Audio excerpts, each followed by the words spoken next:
नमस्कार दोस्तों, कैसे हैं आप सब? मेरा नाम है गौरव और आप देख रहे हैं मज़ेदार इन्फॉर्मेटिव वीडियोस हमारे चैनल पर। आज की वीडियो में हम बात करने वाले हैं वैल्व्स ऑफ हार्ट के बारे में। कितने वैल्व्स होते हैं हमारे हार्ट में, वो कैसे होते हैं, आगे जाके बात करेंगे। और उससे कौन कौन सी डिजीज़ सामने आती हैं हमारे हार्ट में जब वो सही तरीके से फंक्शन नहीं कर पाते। ठीक है जी, बढ़ते हैं आगे। आगे बढ़ने से पहले अगर वीडियो अच्छी लगे तो लाइक करना, सब्सक्राइब करना और शेयर करना। आपके रिस्पॉन्सेस बहुत बढ़िया आ रहे हैं, ऐसे ही अपना सपोर्ट दिखाए रखें। आगे बढ़ते हैं। 4 वैल्व्स होते हैं हमारे हार्ट में। पिछली वीडियो में आपको हार्ट के बारे में पढ़ाया था। ठीक है जी, जिसने वीडियो नहीं देखी तो लिंक डिस्क्रिप्शन में है, तो वहाँ जा के देख ले। 4 वैल्व्स होते हैं हार्ट के: aortic valve, mitral valve, pulmonary valve और ट्राइकस्पिड वेल्व। ठीक है जी, इन वेल्व्स का काम क्या होता है? रेगुलेट करना हमारे ब्लड प्रेशर को, हमारा जो ब्लड फ्लो है उसको रेगुलेट करना पूरे हार्ट में। जो 2 वेल्व्स होते हैं उनका काम होता है खून को लेफ्ट और राइट आर्टरी से लेफ्ट और राइट वेंट्रिकल में लाना, और 2 वेल्व्स का काम होता है, एक का काम होता है कि खून बाहर ले जाना, साफ खून, और एक का काम होता है लंग्स से साफ खून हार्ट में लाना। ठीक है जी, समझ आ गया को? बढ़ते हैं आगे। और जो हार्ट वेल्व्स होते हैं जब वो बंद और खुलते हैं तब जो साउंड आती है वही हमारी हार्ट बीट साउंड होती है। ठीक है जी, समझ आ गया आपको? जो भी हार्ट वेल्व्स होते हैं जब वो खुलते हैं बंद होते हैं, जो आवाज़ आती है उनको हार्ट बीट साउंड बोलते हैं, जो लपटप लपटप आवाज़ होती है जो। ठीक है जी, बढ़ते हैं आगे। आप ब्रीफली पढ़ेंगे इसके बारे में। इमेज आपके सामने आ गई है, ये सब एक्सप्लेन करेंगे आपको। ट्राइकस्पिड वेल्व क्या होता है? जो राइट आर्टरी और राइट वेंट्रिकल के बीच में होता है। ठीक है जी, ये जो वेल्व है, ये वाला जो राइट आर्टरी और राइट वेंट्रिकल के बीच होता है वो ट्राइकस्पिड होता है। आगे चलकर बताएंगे आपको ट्राइकस्पिड क्या होता है और बाइकस्पिड क्या होता है। 2 टाइप्स के वेल्व्स होते हैं। फिर पल्मोनरी वेल्व की बात करें तो पल्मोनरी वेल्व कहाँ होता है? ये लोकेट होता है हमारे राइट वेंट्रिकल। ये देखिए, ये राइट वेंट्रिकल है, ये दिख रहा है आपको, ये सारा राइट वेंट्रिकल और पल्मोनरी आर्टरी के बीच में होता है। ये देखिए, ये हमारा पल्मोनरी वेल्व, ये देखिए दिख रहा है आपको। पल्मोनरी आर्टरी आपको बताया था जो गंदा खून वापस लंग्स में ले जाती है ऑक्सीजनेट होने में, फिर वो वापस आता है पल्मोनरी वेन्स के थ्रू हार्ट में। समझ आ गया आपको? पल्मोनरी वेल्व कहाँ पर होता है? राइट वेंट्रिकल और पल्मोनरी आर्टरी के बीच में। समझ आ गया आप? तीसरे टाइप की बात करें हम, मिट्रल वेल्व। ये लेफ्ट आर्टरियम और लेफ्ट वेंट्रिकल के बीच में होता है। ये देखिए, ये माफ कीजिए, ये देखिए, ये मिट्रल वेल्व, ये जो बीच वाला पोर्शन है ये मिट्रल वेल्व होता है। ये देखिए, ये लेफ्ट वेंट्रिकल, ये लेफ्ट आर्टरियम। ठीक है जी, समझ आ गया आपको? मिट्रल वेल्व कहाँ पर होता है? लेफ्ट वेंट्रिकल और लेफ्ट आर्टरियम के बीच में। ये बाइकस्पिड होता है। ये क्वेश्चन बहुत बार आया है कि ऐसा कौन सा वेल्व होता है वो बाइकस्पिड होता है? वो होता है मिट्रल वेल्व। और जो भी 3 बचे हैं हमारे, वो तीनों ट्राइकस्पिड होते हैं। ठीक है जी, समझ आ गया आपको?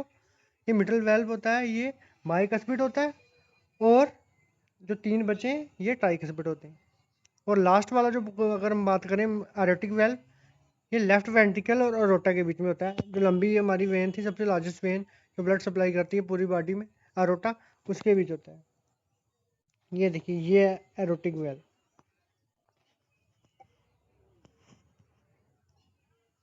ये देखिए, ये जो पोर्शन है ये एरोटिक वेल्व है। ठीक है, समझ आ गया आपको। ये एरोटिक वेल कहाँ पर होता है? लेफ्ट वेंट्रिकल और एरोटा के बीच। अब बात करते हैं हम बाइकस्पिड और ट्राइकस्पिड की बात में। जो ट्राइकस्पिड होता है, कस्प का मतलब एक शेप, आगे वाली इमेज में ये देखिए, ये दिख रहा है आपको, ये ट्राइकस्पिड है। ये तीन है ना पोर्शन इसके, ये वाला पोर्शन, ये वाला पोर्शन और ये वाला पोर्शन। जो 22 का कस्पिड होगा वो इसके सिर्फ दो पोर्शन होंगे।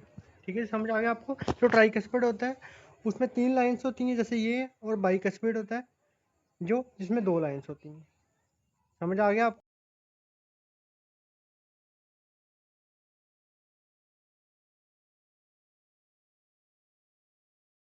ठीक है जी। इन वैल्व्स का क्या काम होता है? इन वैल्व्स का ये फंक्शन होता है कि हमारा जो ब्लड है वो बैक फ्लो ना कर जाए हमारे वेंट्रिकल्स में। ये जो लेफ्ट वेंट्रिकल से ब्लड जाता है पूरी बॉडी पार्ट्स में, और हमारे ब्लड को कोई एक्स्ट्रा फोर्स ना लगाने पड़े ब्लड को ईजिली फ्लो करने में। ठीक है, समझ आ गया आपको। वैल्व का ये काम होता है कि ये बैक फ्लो ना करें ब्लड को। ये अगर ये वाला वेल्व, मान लीजिए ये वाला वेल्व अगर सही तरीके से काम नहीं करेगा तो ब्लड वापस राइट आर्टरी में चला जाएगा। ये गड़बड़ वाली बात है। और अगर ये वाला वेल्व, ये एरोटिक वेल्व सही तरीके से काम नहीं करेगा तो ये ब्लड वापस लेफ्ट वेंट्रिकल में आ जाएगा और हार्ट को एक्स्ट्रा फोर्स लगानी पड़ेगी। ये आगे डिजीजेज होती हैं, इसके बारे में ये आज पढ़ेंगे हम कि ऐसी कौन कौन सी डिजीजेज हैं जो वेल्व्स के रिलेटेड होती हैं। तो बढ़ते हैं आगे। समझ आ गया आपको इतना सब? तो अगर वीडियो अच्छी लग रही है तो लाइक करना, सब्सक्राइब करना और शेयर करना। ठीक है जी, बढ़ते हैं आगे। देखिए, अब वेल्व्स की जो भी डिजीजेज हैं, रिलेटेड डिजीज, उसके बारे में पढ़ेंगे। पहले डिजीज का नाम है रिकरग्रेशन, रिकरगिटेशन। इसमें क्या होता है, जो भी ब्लड होता है उसका बैकवर्ड फ्लो होना स्टार्ट हो जाता है और जो वेल्व होता है वो सही तरीके से क्लोज नहीं कर पाता अपने आप को। ठीक है जी, जैसे ये वेल्व है, मान लीजिए ये वेल्व है ट्राइकस्पिड। इसका काम है कि ये जो खून आएगा इसको वेंट्रिकल में लाना, तभी तो ये पुश होगा ना लंग्स के थ्रू, लंग्स की तरफ। इसका क्या, इसमें इस प्रॉब्लम में क्या होता है कि ये जो हार्ट होता है इसमें जो वेल्व होता है सही तरीके से काम नहीं कर पाता और ये सही तरीके से बंद नहीं कर पाता। तो टेंडन, कोऑर्डिनेट टेंडन हमने पढ़े थे ना, थ्रेड लाइक स्ट्रक्चर। इनका ये काम होता है कि इसको सही तरीके से अटैच करके रखना हमारी पेपलरी मसल्स से, क्योंकि बैक फ्लो ना हो जाए ब्लड का, इसलिए। पर इस डिजीज़ में क्या होता है कि ये बैक फ्लो कर जाता है हमारा ब्लड, क्योंकि वेल्व सही तरीके से क्लोज नहीं हो पाते। ठीक है, समझ आ गया आपको। जैसे इमेज में भी आपको दिख रहा है, एरोटिक वेल्व है, ये ट्राइकस्पिड वेल्व है, ये मिट्रल वेल्व है, या रोटा वाला वेल्व अलग होगा। इस इमेज में नहीं बताया। समझ आ गया आपको ये डिजीज़ के बारे में कि वेल्व सही तरीके से क्लोज नहीं कर पाता और बैकवर्ड फ्लो हो जाता है ब्लड का। तो आगे बढ़ते हैं हम। ये होगी पहली डिजीज़। दूसरी डिजीज़ का नाम है स्टेनोसिस। इसमें क्या होता है, जो भी हमारा वेल्व है वो नैरो हो जाता है, सिकुड़ जाता है और सही तरीके से ओपन नहीं हो पाता। पहली वाली में क्लोज नहीं हो पाता और सेकंड वाले में ओपन नहीं हो पाता। जैसे इस इमेज में आप देख सकते हैं, ये नॉर्मल एरोटिक वेल्व, ये देखिए। अब ये देखिए, जब ये ओपन है, ये सही तरीके से ओपन नहीं है, और जब ये क्लोज है, ये देखिए ये कैसे क्लोज है और नॉर्मल कैसे क्लोज होता है, सही तरीके से ओपन नहीं हो पा रहा। तो इसकी वजह से जो हार्ट है उसको एक्स्ट्रा फोर्स लगानी पड़ती है हमारे ब्लड को पूरी बॉडी में पहुंचाने के लिए। इसमें सर्जरी होती है एक, जब ये डिजीज सामने आती है, वो आगे जाके पढ़ेंगे हम। आगे बढ़ते हैं हम। जिस सर्जरी की आपको बात की थी अभी थोड़ी देर पहले, उसके बारे में पढ़ेंगे हम। ये देखिए ये इमेज आप देखिए, ये देखिए ये एरोटिक वेल्व के बीच एक आर्टिफिशियल वेल्व लगाया गया है जब वो अच्छी तरीके से काम नहीं कर पाता। ठीक है जी, ये इसी सर्जरी में ये होता है। TAVR की फुल फॉर्म होती है transcatheter aortic valve replacement. Transcatheter aortic valve replacement. इसमें क्या होता है, माइनर सा कट लगाया जाता है और ये जो वेल्व होता है इसको ट्रांसप्लांट किया जाता है। ठीक है जी, ये ओपन हार्ट सर्जरी नहीं होती है, ये बिल्कुल बिल्कुल मिनिमम कट लगाया जाता है हमारे चेस्ट पे और ये वेल्व को इम्प्लांट किया जाता है जिससे हमारा हार्ट प्रॉपरली वर्क करना स्टार्ट कर देता है वापस से। ठीक है जी, आज के लिए इतना ही। अगर वीडियो अच्छी लगी तो लाइक करना, सब्सक्राइब करना और शेयर करना। ठीक है जी, जय हिंद, वंदे मातरम।